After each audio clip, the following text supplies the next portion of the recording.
Ayan, ito yung ating second day. Naggawa nila, naggawa nitong ano, yung case lang ng post. Ito siguro nabuhusan tong isa. Ito lang. I'm not sure kung all the way ito sa taas. Ito.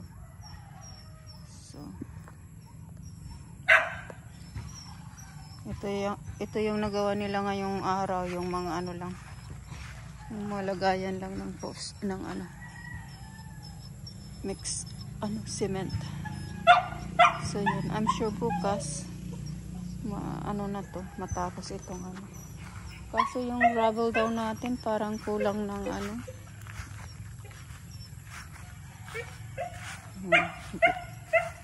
kulang siguro ito ng isang cubic, kasi konti daw eh. Ang isang cubic daw is 35 bags. Ewan ko kung ilan ang nagamit nila. So ito yung update natin sa atin. Tagal din pala, 3 yan silang gumagawa. Naku, baka itong ating ano dito bumabaw. Hindi siguro dito pwede.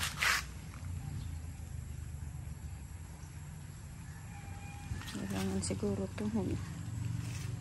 Ano na sila dyan. Kasi baka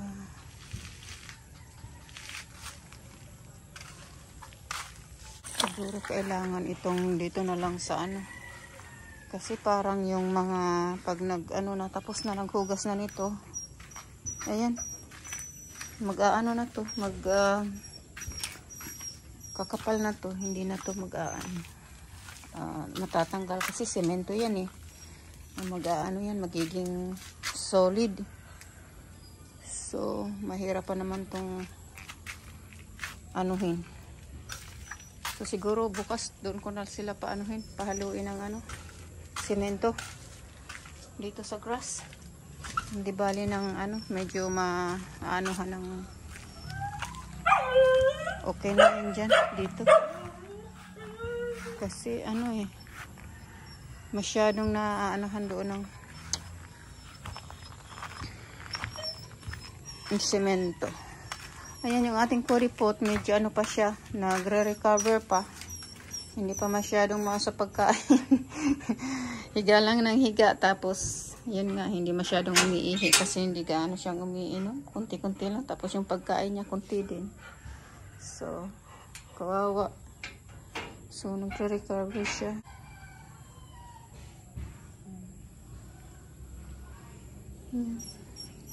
Ay, tawag ng tawag eh. Binigyan pala tayo ni Joshua ng ano, rambutan. Ito. Kumain ako dyan. 2 piraso. Masarap siya. Ito. Rambutan. Ang Tagalog. Kapuno daw ito nila eh. So yan. I'll show you what it looks like inside. Leave it. Wow, you know, baby. Wow, ay. Naiinis siya pag may umaano-ano sa ano niya. Ayan siya, pag binalatan, ayan siya. This is what it looks like. Iyan mo lang siya. Ayan.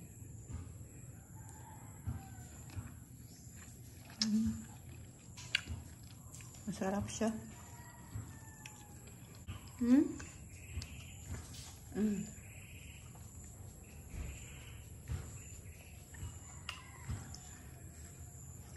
Kawawa yan ay.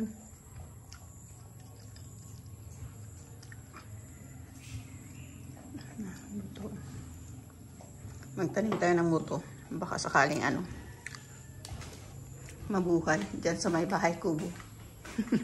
Para may shade.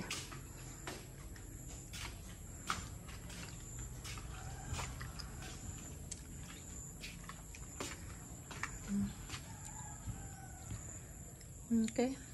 Later. 5:40 na. Kinuha ko yung kamatis doon kasi nakaano na eh. Mahihinog naman to na. Yan. Dilaw-dilaw na. Yan ang ating kulipot. Wawa yan. Tapos nagano ko dito. Kumuha ako ng santol. Yan. Tapos yung ano natin. Yung rambutan. Ay, kawawa yan. Ay. At pinigyan pala tayo ni Mading Mila na ano, banana. Sana yun. Naka-harvest na daw siya sa kanyang tanim. Namigay naman dyan ng tig-isa sigurong ano, piling. Ayan. Nagtitinda-tinda na daw siya dyan.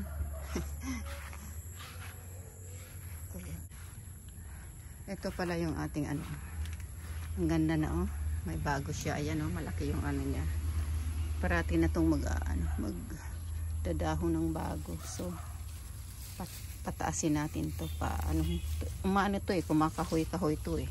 So, ayan. Marami na namang bunga yung ating sili dito.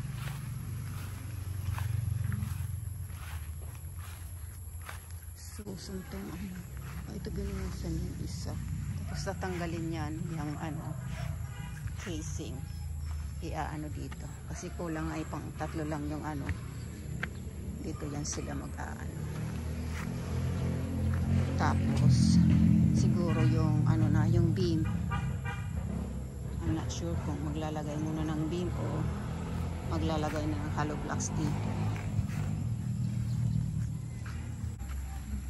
Hinog na naman itong ating ano. Kasi pag ano na, dilaw na, hindi na naman pwedeng kainin. Pero pag ano pa, ganito, crunchy, ang sarap. Lubang siya.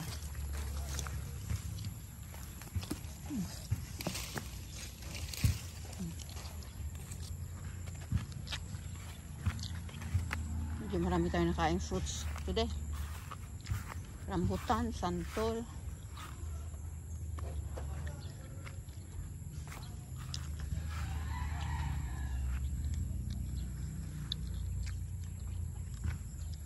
Ayun si Susipot oh. Busy sa pagkain. Malaki na rin. Lumaki na siya. Mataba. Ganda ng katawan. Dami pa kasing damo. Tapos baby pa siya.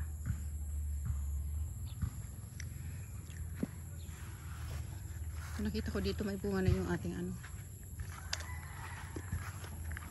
Ito ang ating papaya. Mabuhay din. Inanuhan ko yung dulo. Hindi naman nagdalawang sanga. Isa pa rin. Ito ang tabaan na. Pero wala pa siyang bunga. Ito din, ganito rin masaba. Ito yung payat. Ayan. May bunga. Siguro to hindi uudin. Kasi ano eh. Ano yan. Maraming malalaking langgam. Kakainin sila ng langgam. Pero sana. Ayan o. Meron doon yung bamboo dyan, oh. Pinutol na ng brother ko yung mga bamboo. Siguro ginamit yan sa kapatid ko yung ano. Yung mga dulo. Ilagay ko dito para may gapangan itong ating ano. Ampalaya. Cody! Asan kayong siguro natutulog?